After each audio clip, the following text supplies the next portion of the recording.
And we're back. Today we are doing Wight Box. I did record an episode before. I had some audio issues with it, so we're just gonna keep rolling forward. I don't want to undo everything that we discovered. We actually had a pretty awesome set of encounters, and so I'm not gonna rewind it. We hit up some bandits, got their treasure. We got 100 gold. And we got some hobgoblins as well. We survived. We didn't take much damage, and so I don't want to rewind it. So we are going to keep rolling, even though there is going to be a little bit of a gap. We have 225 XP instead of 5 from the last time you guys saw. We're playing Wight Box, the OD&D plus Chainmail retro clone by the Basic Expert. I don't want to spend too much time talking. We color coded our character sheets to match with the dice that we will be rolling. We have reread the rules a couple times since the last time we played, so I feel like we have a better understanding. We're still not completely book proficient yet. We're gonna do we'll have to do some flipping, but you know, that's just a part of it. So let's go ahead and get started. We are heading down into the dungeon. We have a bunch of doors left to explore, so let's turn to page 124 in the book. We're going to flip back to the end here, and that's where we find all of the information for randomly generating a dungeon, which is what we want to do. So here in room 1.2, there is a door. Now, we are going to do a little hatching right here. There's not going to be anything in this little triangle space.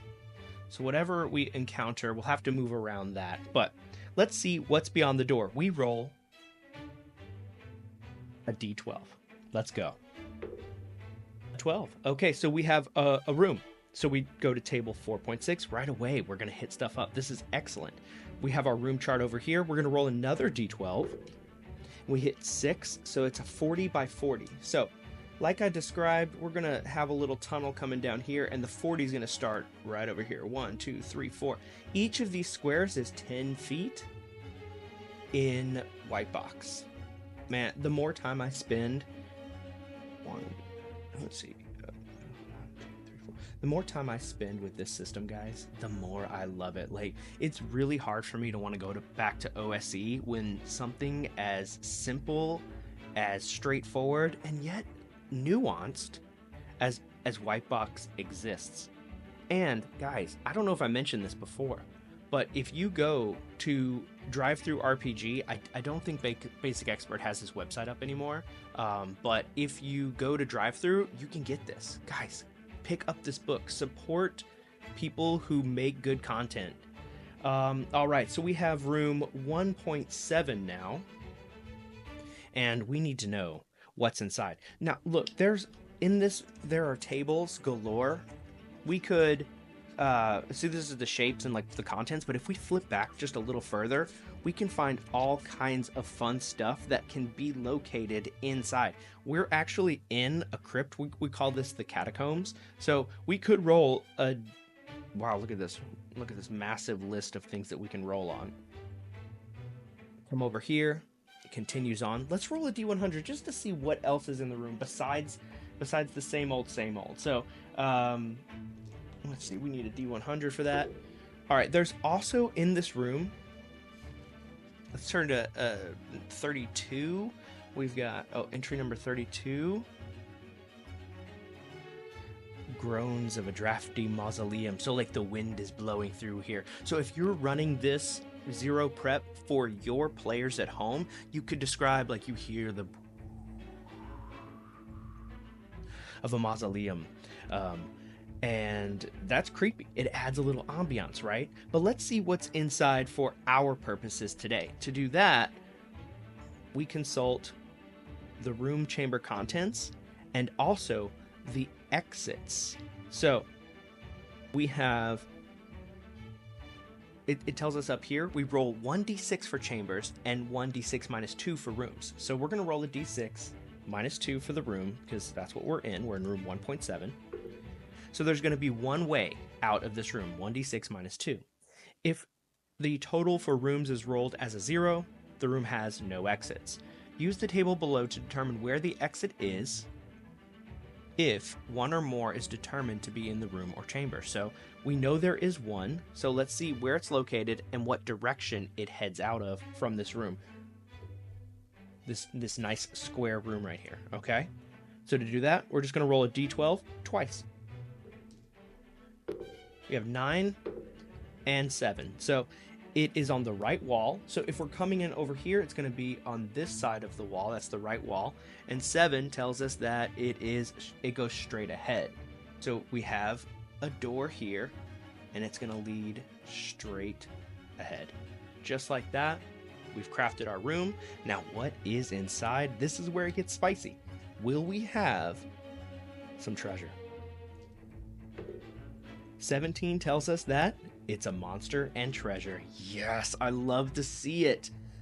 Oh, you know what? I didn't roll my HP for this adventure. I did commit myself to rolling HP for every adventure, because that's one of the features of Wight Box that I really like of OD&D, is that you take the hit die and you roll it at the beginning of every session, and that's how you determine, like, is your hero having a good day, or do they feel up to par? I want you guys to know I rolled so well for the last session, all 5s and 6s. One was 4, but on the top end of the HP, and then the video didn't even upload. But whatever, you know, it is what it is. Okay, so fighters get D6 plus 1, so let's go ahead and roll the green D6 plus 1. 7 hit points right here for our dwarf frontline Stilton. Our cleric is just a flat D6. He rolls blue. Oh, that was purple actually, but 3 for him. Okay. The red one, Frank. Our guy Frank here. Frank was. Oh, actually, George was amazing in the last session. Frank has 2 hit points today. Okay, we're rolling a little bit more mid this time. Our elf, the white card, so the white die. 5, very nice.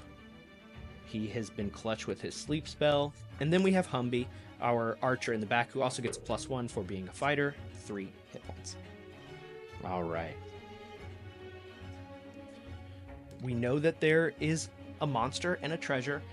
Guys, this episode might be a little short. I just want to get back into the game. I'm having so much fun, and I want you guys to see, like, this is an amazing game. So, I have a list of all the notes that I want. All the little helpful tips for this game. And we see that there's random monsters on page 43. Now, eventually, I'm going to memorize these page numbers, but for right now, I am still stuck in the process of flipping and turning and trying to find everything, because that's what we do here at the Scudder for Mike channel. We go through the book, we learn how to do it, so that way you have a source, a reference that you can find when you're, like, scrolling through YouTube and you want to play this game at home. You're like, I don't know the rules. Let's watch Scudder for Mike make all the mistakes so I don't have to. All right, here we go. We're going to turn to this chart here on page 43. We are on dungeon level 1. We're going to roll a d6 and determine what is in this space. So we want to roll low, because if we roll a 6, we're getting a monster level 4, and all my guys are still level 1. Like, that's going to hurt. So let's roll the d6 and find out what are we up against today, boys. Let's roll this white die. All right, it's a 4, which means it's a monster level 2. Okay, so then we take that number, monster level 2, boop, boop, boop, down right here. We've already encountered the hobgoblins on this, so that we might, if we see that again, interesting. Okay, let's see. This is a d10 roll. Take the blue one. A 10 tells us it's a level 4 magic user. Now that I wasn't expecting. Now, let's see. Magic user.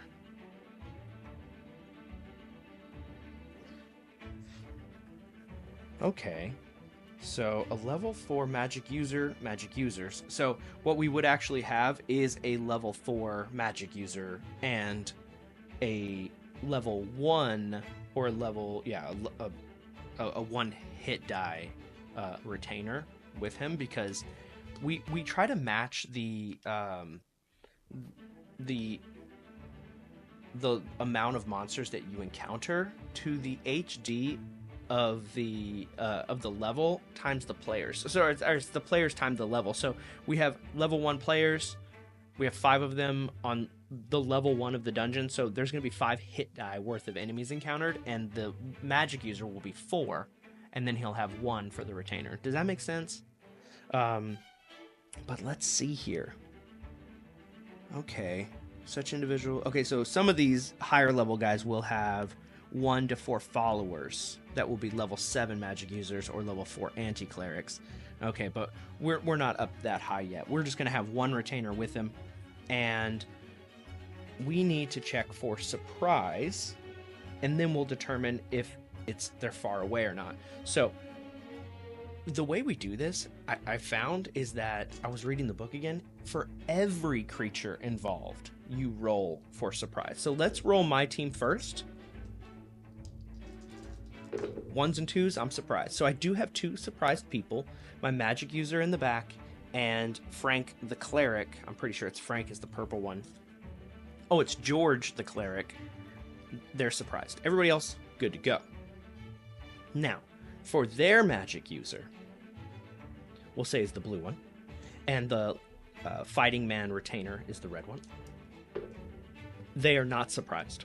Okay, so we are surprised, and it says on a roll of a 1 or 2 means they're surprised. So encounter distance is determined by rolling a d6 on a. Okay, so let's see. I'm gonna keep these 2 here so I remember who's surprised. Actually, I can just kind of slide these 2 up to the front. These guys are surprised. We're gonna set them aside.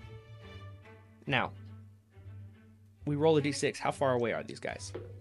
They are, on a 6, they're 30 feet away from us. So we come in, and they're basically on the other side of this room, right? They need torches just as much as we do. Now, here's where it gets interesting. We need to know, how do they feel about us? We are lawful bros. We are not taking any kind of nonsense, no chaos. We don't know what these guys are doing down here, but our job was given to us was to clear out these catacombs. And so, we need to know, are they on our side? 1, 2, lawful. 3, 4, neutral. 5, 6, chaotic, which means we will go to war against this guy. Oh, no, he's chaotic. Now, let's see how he feels about us. You can't make it up. Before I tell you what this means, maybe you guys already know. Oh, we are in a whole lot of trouble here. Oh, no. All right, let's look at the reaction chart. Outright attack. He sees us, we see them, and it is an outright attack. 2 of my people are surprised. That's really bad, especially because one of them can cast sleep. This is a 4 HD magic user, so we need to know what can a 4 hit die magic user, what levels of spells can they cast? Because they are going to be using those against us. They have 4 level 1s and access to 2 level 2 spells. They're 30 feet away. If we don't win initiative, we are in a bunch of trouble. This adventure for these 5 friends of mine might be over. Some of them might not make it out of this. And that's a little terrifying. But we have to do what we have to do. So let's determine which spells this guy will have. We're going to do everything randomly because, you know, we don't want to metagame too much. Actually, I think the spell list is here. Okay, so he gets 4 of them. That's the cleric spell list. Here we go. So we'll just re-roll. We'll just re-roll any repeats. So if he gets sleep and he gets the drop on us, we just die. He'll kill us. So we really don't want him to get sleep. That'll hurt us a lot. All right. So we roll a d8 4 times. 4. He has light. We'll put that here. He has Sleep. Oh, no. He has Detect Magic. And Read Languages. The one spell we really didn't want him to have. And he also has 2 of these. So let's see. He's got... Oh, we roll a d10 now. 3 is Detect Invisible.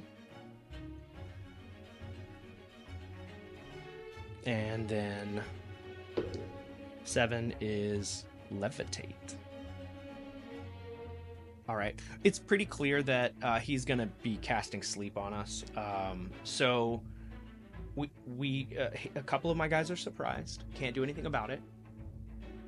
The 2 of them are not surprised. 3 of my guys are not surprised. So they're going to declare a spell. My guys are declaring shooting a bow and swinging their swords. Or maces. Swords and maces. And so it comes down to initiative. We are going to roll these green, cool, slimy beholder eyeball dice for the bad guys. And we're going to roll the green die for our team. We need to win initiative here because we need to hit this magic user. We have to hit him. Because he's declared sleep as his spell. Oh, he has 4 HD. 1, 2, 3, and 4. Let's see how many hit points he has today, and then we'll roll the fighter next with a d6 plus 1. Oh, everybody's a d6. So, oh my goodness. Oh, almost forgot. Okay, I'm thinking of basic. All right, here we go. Okay, pretty low actually. So we have 12 hit points. AC 12. We're just gonna assume that. Or sorry, AC is 9. We're just gonna assume that it's 9 because he can't wear armor. Okay, and then the fighter is gonna be a d6 plus 1, 5. And we're gonna put him in AC 2 because he can wear plate mail and a shield. It all comes down to this roll, whether or not we live or die, because he will cast sleep on us and they will coup de grace us. We really need to win initiative here. I hope we do. Oh. We do not. The dice were not the dice were not with us here today, boys.